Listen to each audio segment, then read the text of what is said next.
Welcome to Tech I Want to Love But Just Can't Part 1. The Steam controller had so much potential, but just face planted into gravel the moment it was released. Do you know how amazing it is for a controller to shake things up this much while still having compatibility with pretty much every game?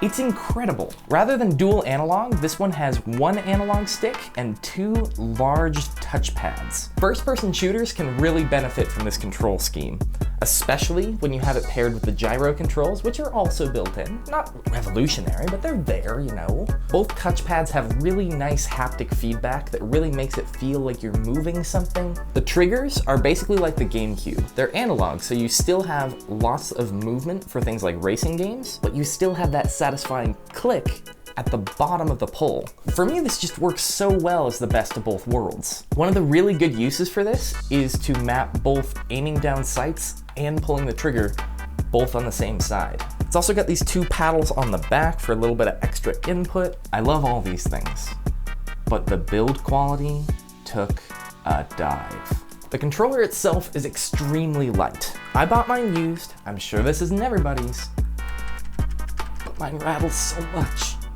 No part of the plastic on it feels good, but this shiny plastic here reminds me of, that's not a good thing.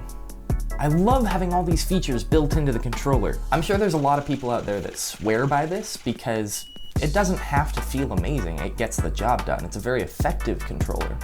But for me, I want the controller to feel good. The thing in my hands that I'm interacting with the game, I would like that to feel good in my hands, and this does not. It's really cool to see a product with the Valve logo on it.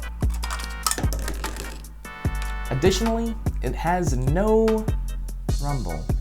It even introduced this feature where you can turn on rumble by just having these haptics go bananas.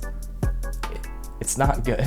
I realized it's not like, it's an experiment thing they're doing. It does not work. I also think these buttons are too small and mushy. This thing is discontinued and it makes me sad because it had so much potential. They made it price competitive with other controllers while shoving so many more features in that, honestly, for me, the most important part fell by the wayside. If they were to make a second edition of this, make it $150, to really allow it to have the build quality and all the features packed in, that could possibly be the best controller